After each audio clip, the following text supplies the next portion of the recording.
Небесни татко. Знаеш ли, че понякога нощем се събуждам от тихо мялкане под прозореца? Не е котката на съседите, тя отдавна не минава насам. Това мялкане като че ли идва от самото детство, когато вярвах, че всеки звук в тъмното е знак от теб. В такива нощи си спомням как баба ми казваше, че в тъмното ангелите са най-близо до нас, макар и да не ги виждаме. Често си представям, че моят ангел-пазител носи в ръката си стара лампа, а в другата прясно изпечен хляб.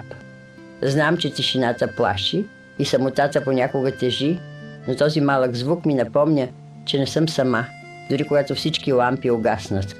Помогни ми, небесни татко, да усещам топлината и закрилата ти, дори в най-тъмната нощ. Вярвам, че утрото ще донесе нова светлина. Амин.